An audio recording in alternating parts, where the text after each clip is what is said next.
Good morning, Dr. Kiva. How's it going? Pretty good. How are you? I am sleepy. Yeah. You know what?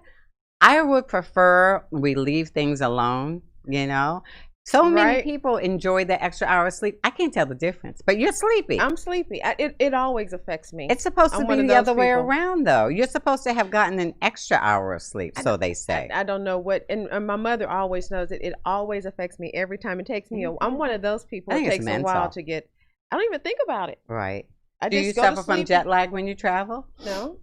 That's really interesting. Well, the only time I really love, you sleep on the plane. Before it even takes off, I go to sleep. I have a problem falling asleep. You know that. So if I fall asleep on the plane, that is a major accomplishment. But the only time I really enjoy this time of year is when I when I party. So we get to keep an extra hour of partying, you know. Now that was the fun part. Yeah, but I hate but I don't party now. Yeah, we know it's been many years. But you know, I don't like it getting dark early. That turns me off. It really does. So I rather, and you know, my question is, would you rather have an extra hour of daylight, or would you rather have an extra hour of sleep? I never thought about it because I guess it doesn't. Yeah, because usually I work out in the morning. Okay. And so really I early. Base it, yeah. So it depends on if it's in the summer and it's too hot. That means I'm going to go out at 5:30 because the sun is out too bright. So you know, so that's how I kind of say, okay, this is how I'm basing when I'm gonna go to. So did you go to bed at your normal time last night? I didn't even look at the clock. I think I just. So you just automatically go to sleep. I get sleepy when your body tells you when it's time to go to sleep. My body says it's time to sleep. I'm like, okay. Did you get up before you had to this morning? I did. That's the problem. You don't need to get up until. Do you have to get up that early? What, 5:30? It's a habit now. My eyes is open at 5. All right, well. I'm like, okay. We're going to pump you up with some caffeine this morning. Speaking of caffeine. It's not caffeine, but let me tell you, I missed your birthday a couple of weeks ago.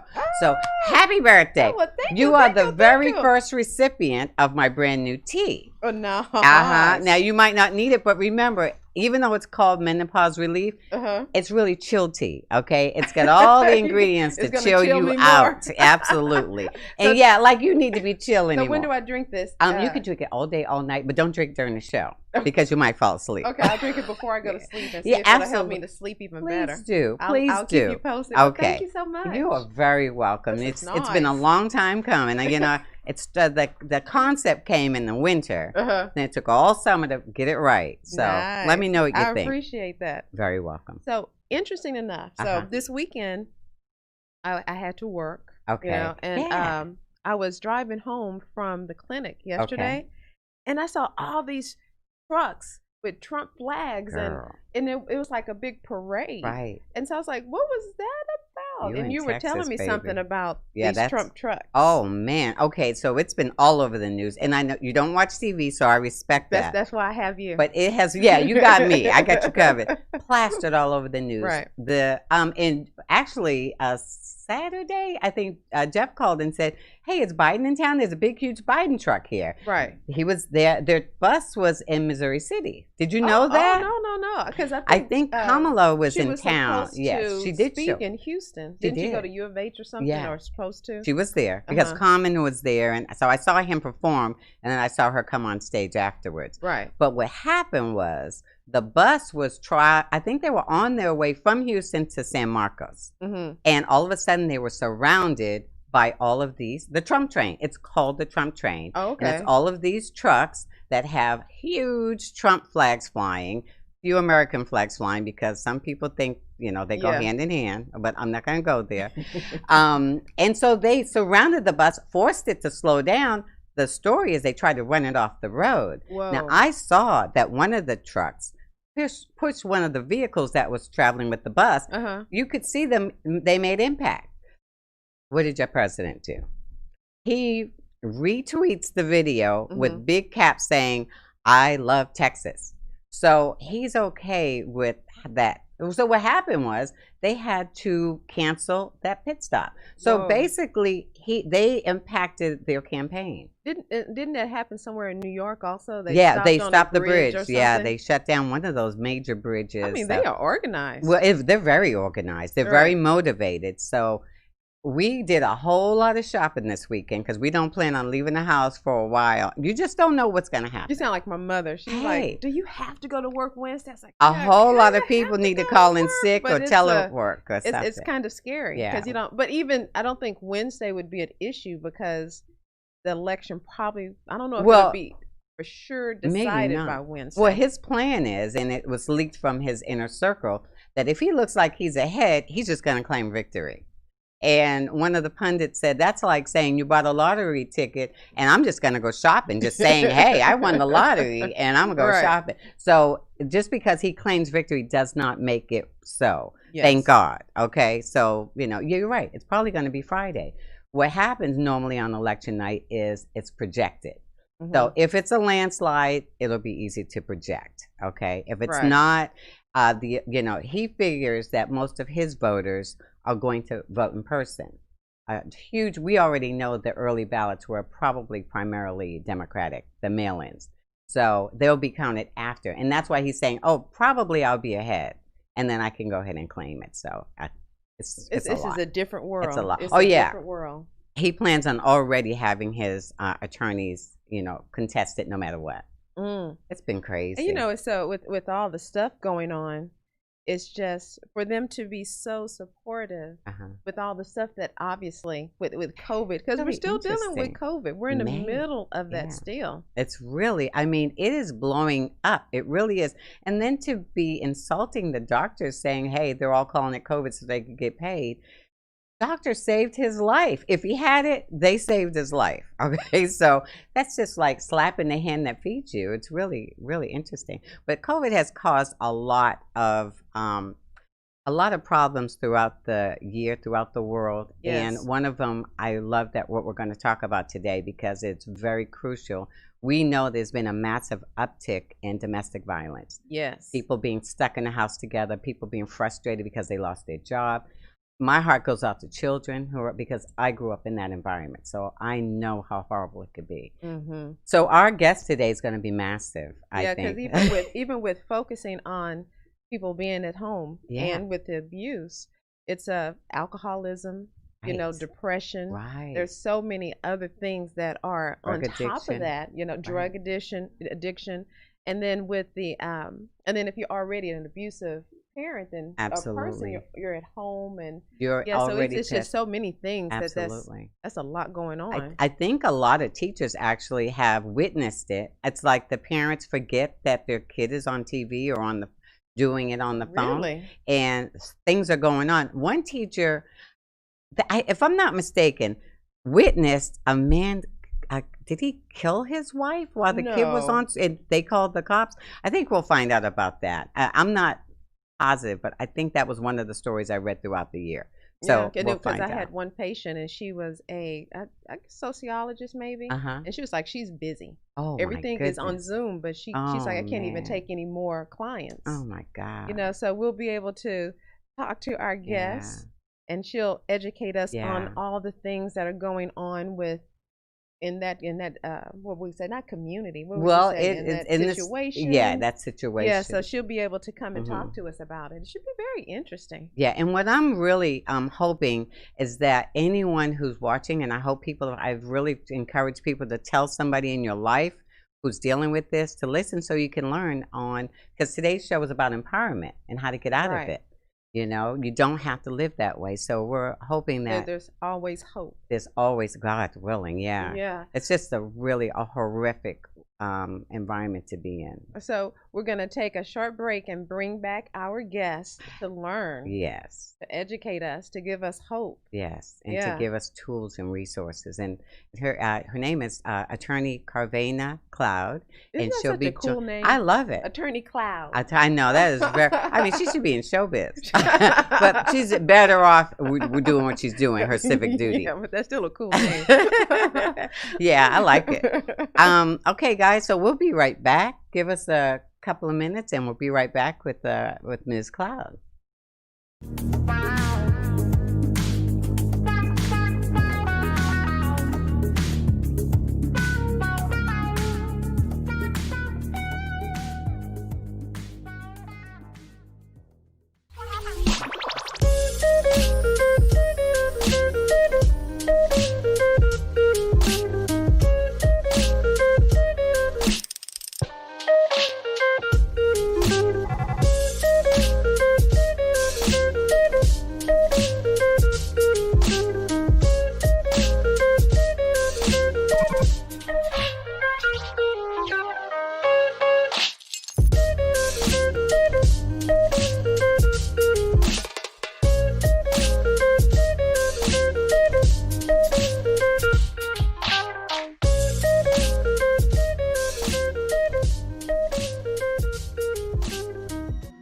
Every sports fan knows that the last few minutes can change the game.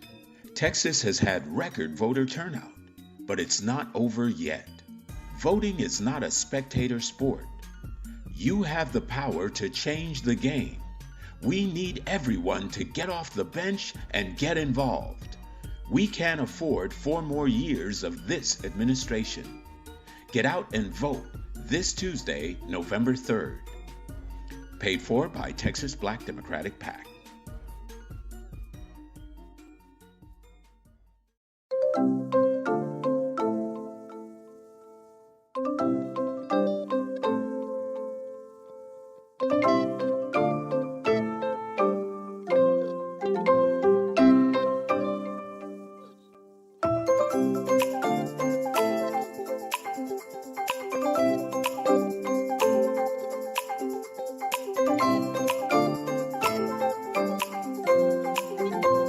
We work our whole lives to support our families. With one accident or illness, it can all be gone in an instant.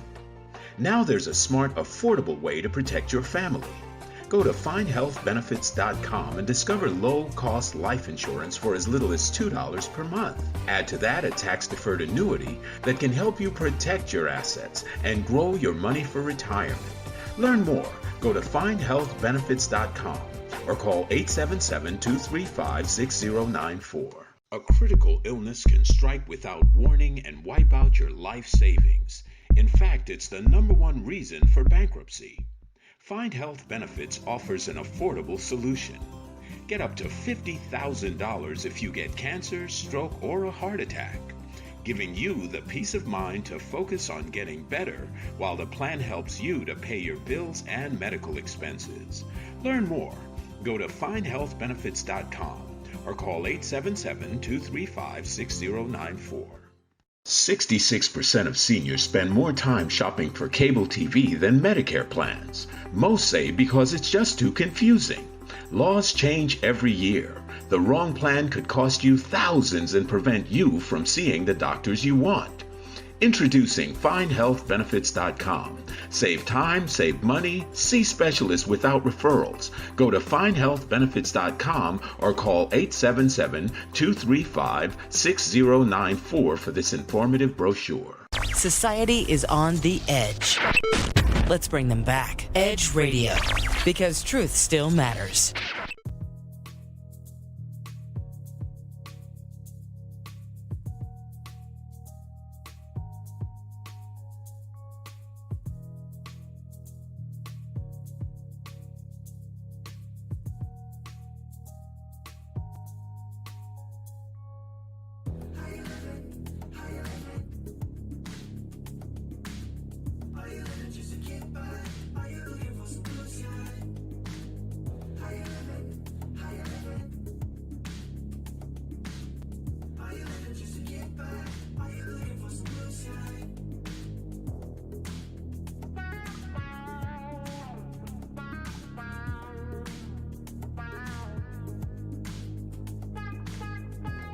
And we are back this Monday morning, the day before Election Day. If you haven't voted, get your butts out there because it's too late to mail it in.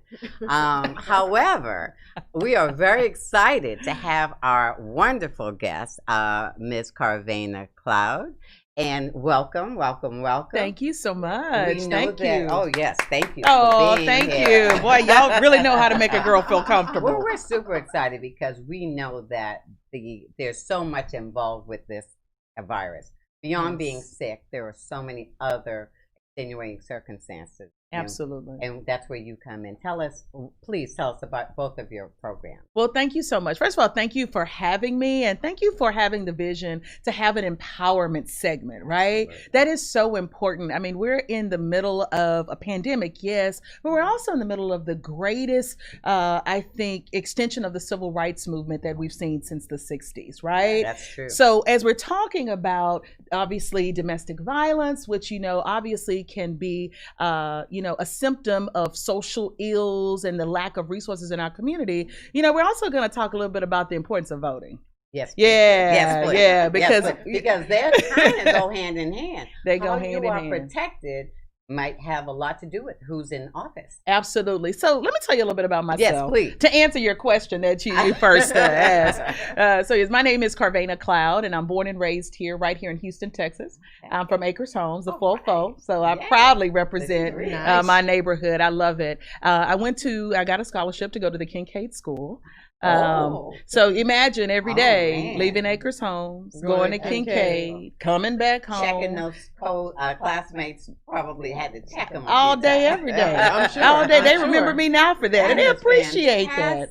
Yeah, it was a very exciting life, a very interesting childhood. So I really know the best of both worlds. Right. And one of the things that I asked God when I was asking him, what is it that he wanted me to do in my life? And he says, you know what, you have an incredible ability to be able to connect with all people. So I want you to take care of my people and do it where it's not just you, but you're bringing people together in a collaborative way. So, I started off my career as a prosecutor with the Harris County DA's office.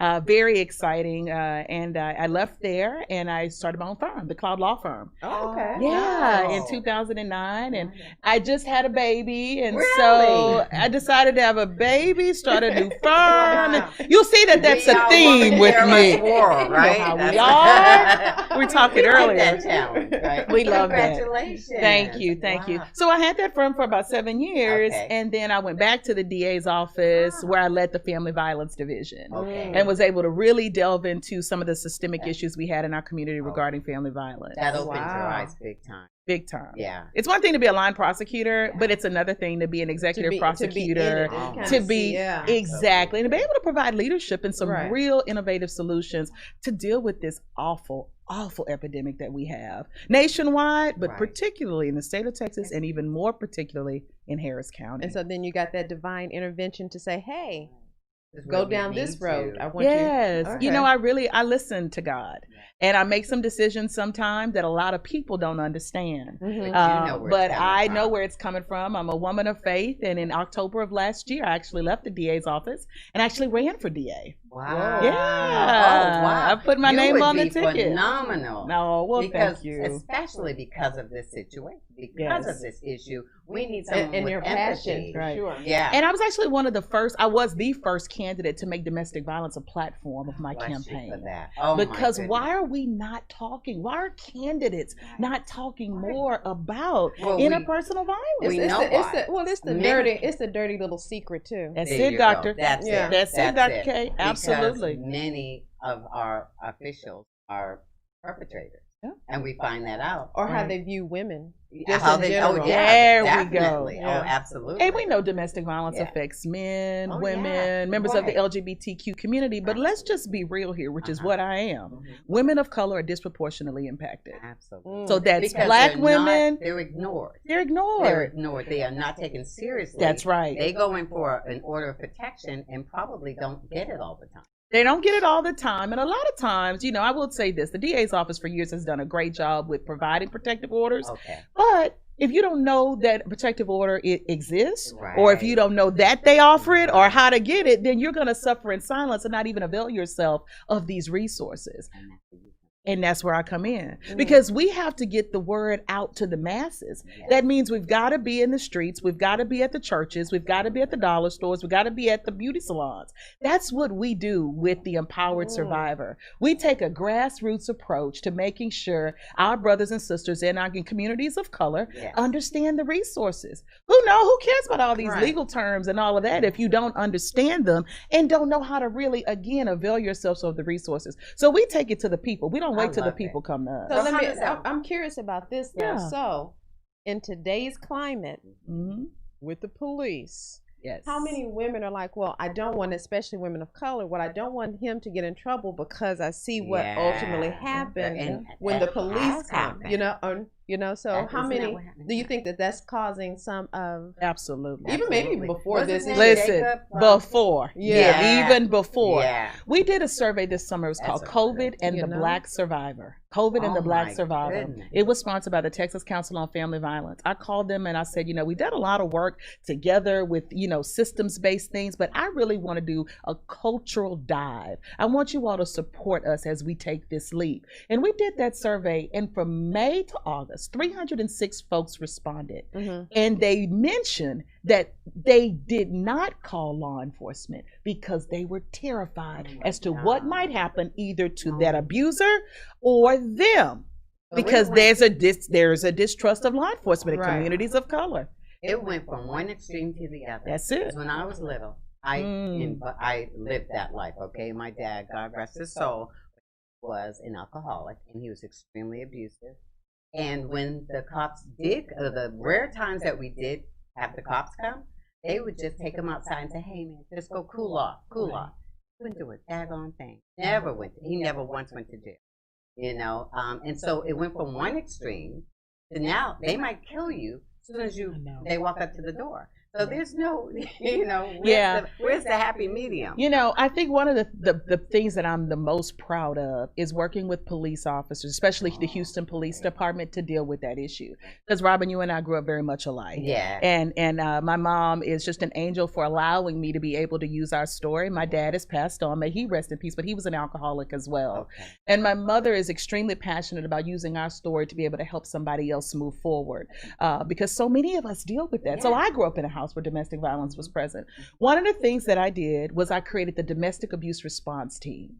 That is a crisis response team in collaboration with the Houston Police Department, where police officers and advocates are now paired in a team, and they are the ones that respond to domestic violence calls. So now you have a social worker there with the police officer. This is all they've been asking for in the first place. That is what defunding the police means. But now on the flip end of that, I had a friend, male friend, who was dating a female, and she was, just kind of stalkerish. Yes.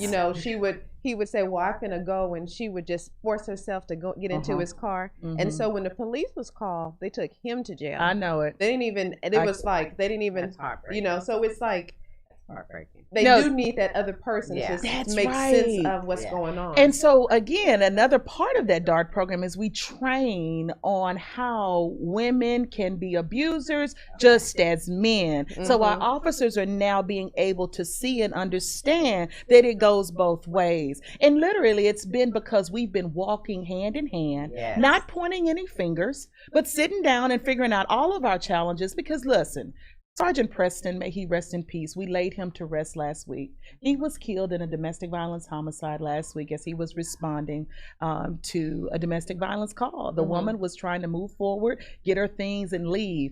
As he was assisting her in doing that, the perpetrator killed him and actually shot the 14-year-old son, his own son. Did he kill him? He did not kill him. I did not know that story. No, he did not kill him. I represent that family. One of the things that is very important is that once people don't realize, even when law enforcement is involved, that person is arrested or taken into custody, that's just one piece. But these families have to put their lives back together. And they often don't know how to get a divorce or how to pay for it or what we can do if they're undocumented. They don't know all of their options. So our firm also steps in to support those survivors and the next of kins of those folks who have lost loved ones to family violence, so they can begin to heal, whether that's grief therapy, counseling, or whatever. Listen, we across the board. We deal with it from the beginning to the end, understanding that, again, not all people are going to call law enforcement, and we know why. So that's why we created DART. But for those people who still don't call law enforcement, we're doing the grassroots activism in communities of color, especially Black and Latinx communities. I'm bilingual in Spanish, and so I'm very proud to lead that effort as well. Muy bien, gracias. She's gonna make us step up our game. As she's talking, I'm like, we need to clone you all around the country. But now, before so let's step back for just a moment. So you still practice law and you have nonprofit organization, or what exactly are you? Because when you said DART, it's like, okay. And then you're like, I'm still representing. So absolutely. Still doing both. So I own I own the Cloud Law Firm. So once I did not win that primary for DA, I opened my law firm back up, and I also started a nonprofit. And that the law firm now specifically provides the legal advocacy and services for those survivors and clients that come to us through the law through the nonprofit. Listen, it's just really just being thoughtful and mindful about how you can use and leverage your resources. So many nonprofits exist in this space, but one of the biggest challenges is resources. Right. So we're all kind of competing and fighting for the same resources. So I thought it was important, especially to support nonprofits that are led by Black women and people of color who are in this space. Absolutely. So whatever resources that we're able to get, we love to share that because we can't do all of this work by ourselves. What does DART stand for? The Domestic Abuse Response Team. Okay. Yeah, and actually I will give credit. Los Angeles started that program, but I brought it to Harris County in 2017, and we changed it and added a forensic component. And it's, it's the best of what we call relational policing. You said earlier, people say defund the police. Don't understand what. They don't understand what it means. The term is awful. Just like Black Lives Matter. It should be Black Lives Matter too. Black Lives Matter also. And then it would shut people down. Because people don't try to think beyond the obvious. And that's the problem. Yeah. Now, is the program you're discussing now, because you have two different programs, correct? Yes. Okay. So we have the Empowered Survivor. Okay, so the Empowered Survivor, yes. Okay. So the name of our nonprofit is the Empowered Survivor. Okay. So on top of the Cloud Law Firm, the actual nonprofit we have is the Empowered Survivor, and that's the program that all of those, the DART program, the grassroots, that's what it operates under. Okay. And we provide resources. And so if anybody is experiencing domestic violence, obviously we always tell people to call 911, especially because it can be very dangerous. Absolutely. We're not trying to stand in the way of what the police officers are trained to do as far as protect and serve. But know that when you call, we're there. Right? That's fantastic. I think that's a very reassuring feeling. You're going to find somebody more than likely that looks just like you. Yeah. Is there a way to make that mandatory whenever there's a domestic violence call to the police? Well, right now HPD is. HPD, they call for the DART teams. It's very new. My goodness. Yeah, it's a very new mandatory approach. But again, shout out to Chief Art Acevedo, Executive Assistant Chief Finner, Lieutenant Julie Pleasant for really making this a priority. Yeah, because we had a councilman who talked about those 25 points. Yes, and I think that was one of them also. Is a friend of the show. Oh, sure, a friend of mine also. Yes, he's wonderful. Because you two are very much alike. You're about getting your hands dirty and getting in there and doing something that's acting real, for real. Social justice is not a spectator sport. No, it's not. Well, on that note, we're going to take a short break. Yeah. And because I want to be able to unpack, like, say I'm in a situation, the police come, what are the steps that happen, and what do I think about shelter, and how does that work with working with your organization? That'd be awesome. Cool. So we'll take a short break and come back to How You Livin' so we can find out more on this really interesting subject. Right back.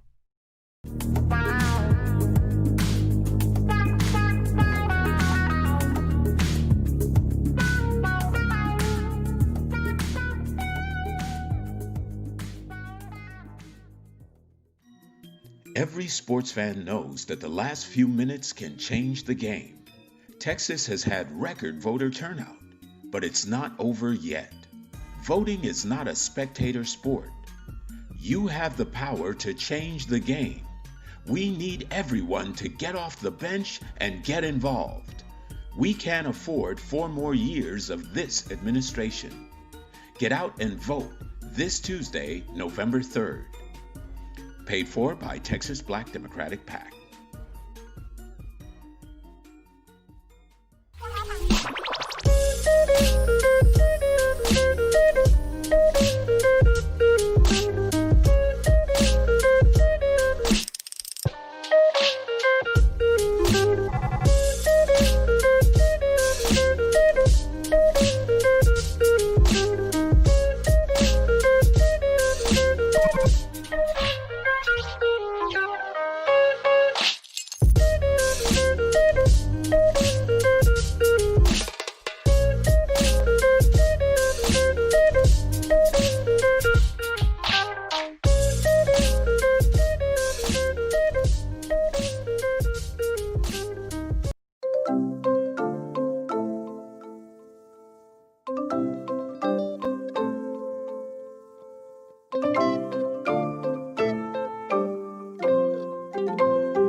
And welcome back to How You Livin.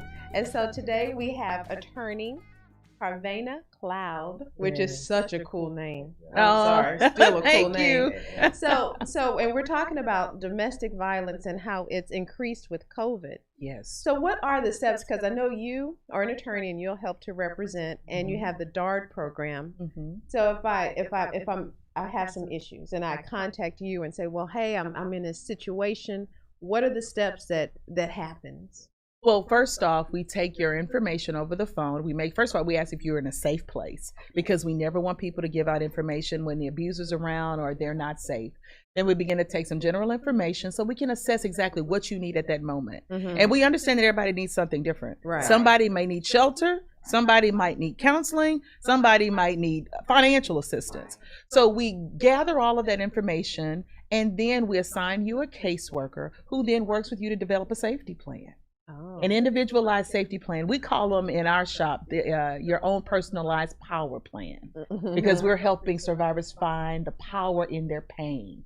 And understanding that it starts from the beginning, but it's a journey. So we are not in the business of warehousing folks in shelters, right, but we offer housing opportunities, but we do it with supportive services so they can become more independent throughout their journey, however long it takes, right, understanding that everybody's in a different space. I think I would probably be concerned about him finding me. Yes, that's a reality. And that's always been, is always we make sure the location services are off on the phone. The location settings are off on the phone. If he owns the phone, we provide them new phones, or if the perpetrator, I should say, we provide them new phones, and all of the housing is undisclosed and nobody knows where that is. And so that's when you partner up with other organizations? We have our own housing. Oh, wow. Yeah, we have our own housing. I'm so excited about that. So do you have enough people to help? Because I'm already thinking how I can volunteer. Yes, please. We need more volunteers. Volunteers are always. Because I'm like, do you need more manpower? Yes. Okay. It would be wonderful. I mean, as a new nonprofit, it's always hard getting started, but God has been very gracious to us. And we've partnered with groups like the Harris County Domestic Violence Coordinating Council and the Houston Area Women's Center. They provide us dollars to be able to have these facilities. And when we don't have space or we're at capacity, we do reach out to each other. That's the beauty of our organizations here in Harris County. Yeah. So how has the COVID, have you noticed an economic impact based on what's going on? Absolutely. I think the number one reason that domestic violence has really increased as a result of COVID is because of the economic uncertainty and the financial stressors that are going on in families' homes. Folks have lost their jobs, or their income has been decreased. And so tensions. And if you're being evicted and the lights are off, guess what? It's going to be stress in the house. Exactly. And it's not a justification of violence by any sort, but it's the reality of what we're seeing. Absolutely. And so not only of the number of calls up, but the severity of the violence, unfortunately. And then it's interesting because you guys mentioned alcoholism. Yes. And so I would imagine, you're not working, you're at home, you're depressed, you're numbing the pain. Right. And so I would imagine that that's just a soup of. That's a rageaholic situation. Alcoholism, substance abuse. I mean, even those of us who have very healthy relationships are feeling kind of down because COVID is this isolation that we're I can't go out and hang out with my friends. My sister, for example, is on the heart transplant list. As much as I'm out in these streets, I can't be around her. Exactly. And I miss her, right? And other folks are experiencing that type of depression and loneliness. You don't even know that you are depressed. Right. It's like, why am I just sad? Yes. I don't know. And it's pajamas. I know. And I don't put on any clothes. I have a good friend that works for a local brewery company. He's a VP over there, and he's like, during COVID, we made our money. We didn't lose money during this time. Our sales went up.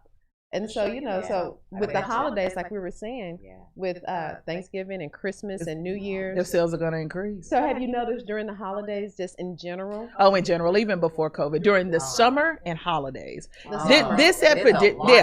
We can strategically pinpoint when we see our increases, and that's really good, so we can make sure we have enough resources to combat it and be ready to prevent it.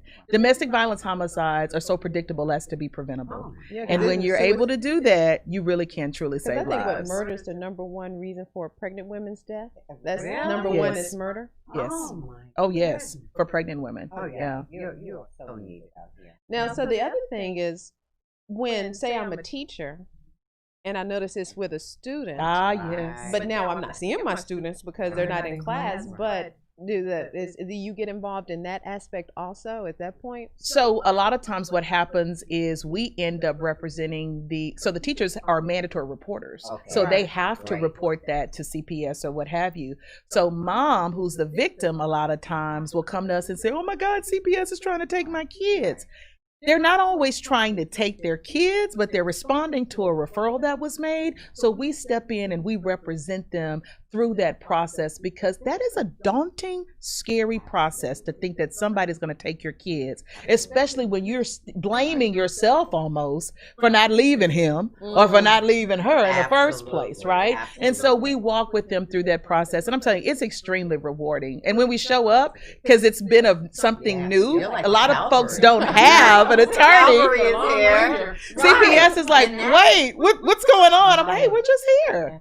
We're doing our job. We're an advocate. But look at the new experience that teachers have now, that they are witnessing. My goodness. Isn't that the case, that they're witnessing the abuse take place while the kid is in class? Their poor child is trying to take class online. There have been several situations that we know of. I don't have any personally that I represent, but nationally and even across the state, there have been several situations where teachers have had to report because they've witnessed abuse on these cameras as these kids are in virtual learning. That could be a hidden, because a lot of kids come to school, you don't know they're being abused, Well, and they're told not to say anything and to be quiet and all that. You have no idea, but when the parents, sometimes the parents, all right, this is completely off, but I'm weird like that. Did you all see the video on Facebook where the mother, I don't know if it was the mother, the grandmother, she forgot the kid was in class and she's behind him butt naked. Oh my goodness. And the teacher's like, Trayvon, turn your camera. Oh my God. I'm sorry, but it was so funny. But poor Trayvon. Poor Trayvon. No, he had to deal with that for the rest. Trayvon was just trying to get his lesson. So the parents would get the cameras on and they're doing things that they normally do. I know. I'm sorry. That's just a moment of crazy. And and it's so sad because some of the foundation of it all is if you're the breadwinner in depression. Yeah. And so do you guys ever come in like, okay, well, we see that this is a domestic problem, but the perpetrator also is having some depression. Do you ever help with the perpetrator, or is it like, okay, you just... I am so glad you brought that up. I mean, I am a huge proponent. It's a great question of what we call restorative justice and understanding, and a lot of people are like, well, law enforcement should come, they should put them in jail and that's it.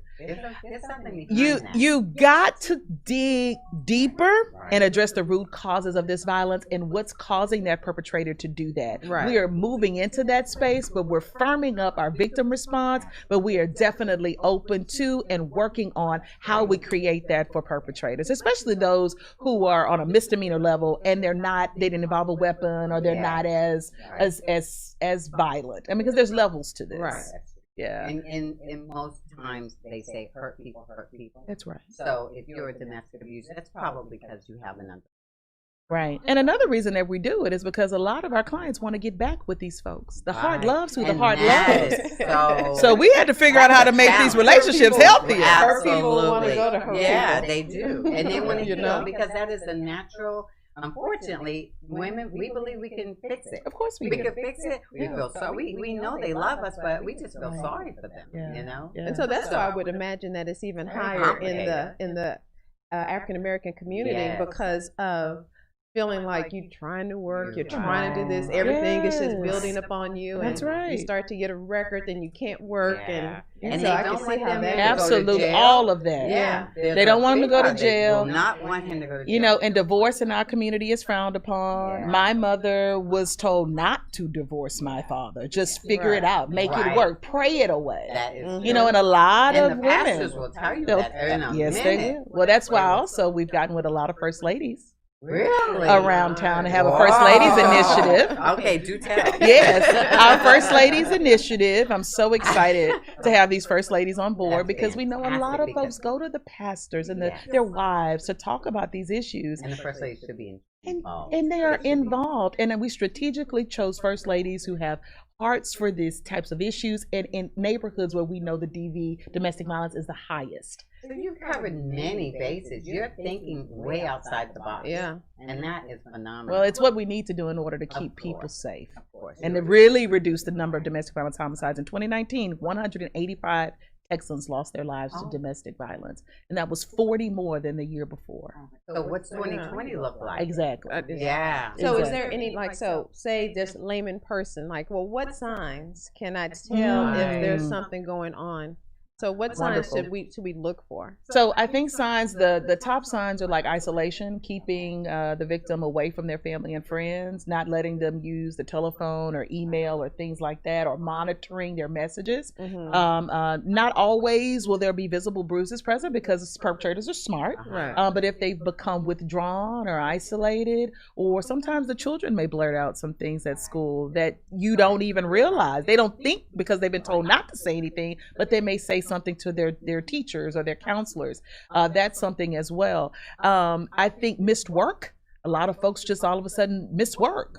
So absences, or if they're showing up late, or if they're just feeling withdrawn and not being productive at work, for example. Those are some signs that we should really look at and ask more questions, or refer that person to their HR department or an agency like ours to get some more help. You don't have to wait till the gun is at their head before you say, hey, here's where you go to get help. So if someone is ready to leave their situation, what's the first step you recommend? Call you? I call our agency. Okay. Our number. Yes. Well, we just a couple of times. Okay. The Empowered Survivor can be reached at 281-406-3417. Again, 281-406-3417. You can also find us on our website at www.empoweredsurvivors.org. We're on Instagram. We are on Facebook. We're about to get on everybody's nerves because that's what's required. Because it's so hard to imagine that trapped feeling that you would have.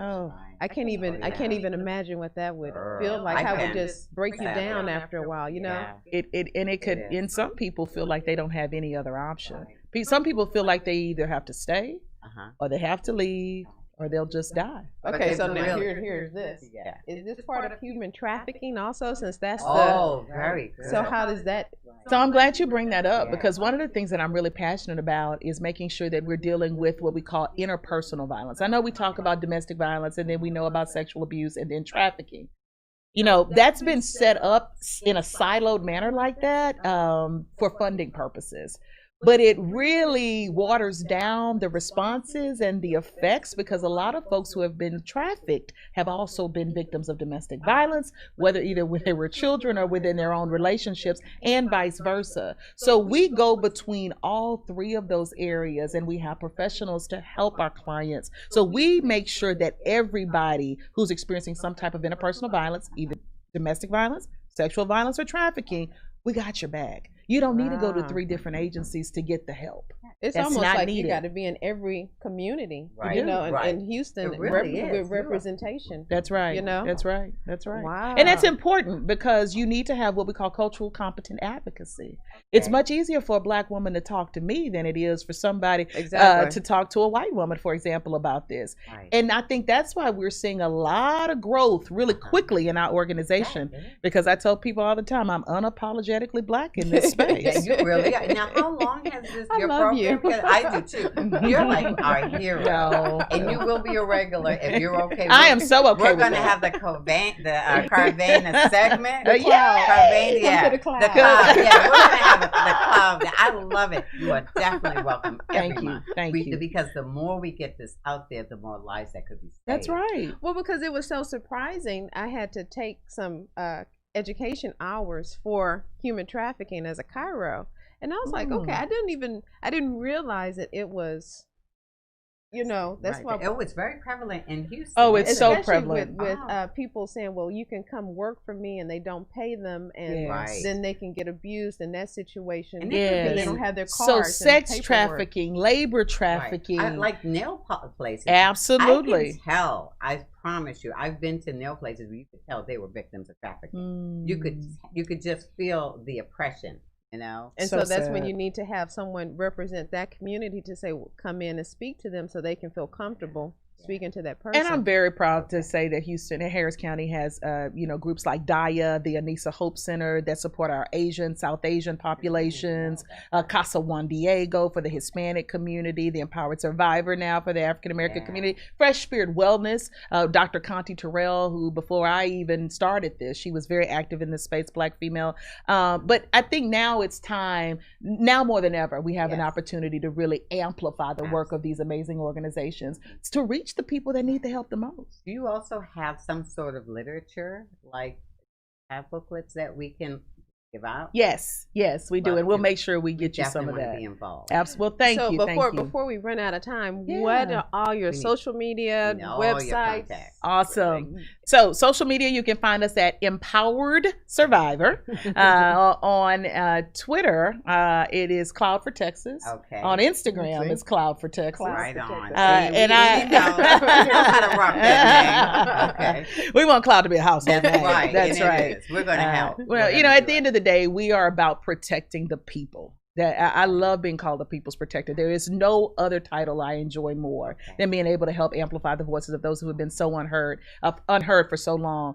And that really, I want to segue real quickly. I know we have to go. No, please. But this morning, I'm also the director of voter protection for the Texas Coalition of Black Democrats. We definitely need to talk about that. The suppression situation. And on this election eve, I'm so proud that this morning we filed, and actually it's being heard right now in federal court, we filed an amicus brief in support of Chris Hollins, our amazing county clerk, saying, y'all, you are not going to throw out those 26,000 ballots for drive-through voting. We stepped in again. Democracy is not a spectator sport. So you have to get in there and fight and explain why African Americans are so at a higher risk. They're already being hit. We're already being hit harder with COVID. And then so a lot of us have requested absentee ballots and have used the drive-through voting polling locations that were also available to us in the runoff in July. But now all of a sudden they're illegal. So they were good in July, but now they're not. So hopefully we'll win in the federal I am very hopeful that we will. And it sounds like we will, because there was a Republican that said, hey, if they follow the law, we're going to win. That you guys are going to win. We need your contact information one more time. Absolutely. 281. Our number is 281-406-3417. 281-406-3417. Do not hesitate to call if you are experiencing any type of domestic violence, sexual violence, or trafficking situation. We are here to help. You are not alone. We got your back. That's right. Help is here. We want to thank you so much, Carvana. You are a joy and a powerhouse. We almost need her for 5 hours. We're going to see you next month. Yes. Please make room Absolutely. for us. You let us know. Yeah, we'll work around you. You'll work around you. It's a deal. Let's do this. This is intervention. Wow, she's I'm normally chill. She's never my caffeine. Fired up. Sister girl is fired up. Man, that says a lot. I did a good job. Yeah. Okay. I know we don't want to leave, but we're being forced to get off the air. So I want to thank you guys for being here. Please let someone know who's suffering right now or who may be in a situation. Help is here. Okay. Help is here. Next week we're going to look for something more. We'll see what goes on after the election. Okay. Yes. So next week's going to be an interesting. I know. Stay prayed up. Stay prayed up. We'll be here next Friday. Let's pray up tonight, everybody. Okay. Yes. In the meantime, we got to ask, how you living? Bye-bye. Bye.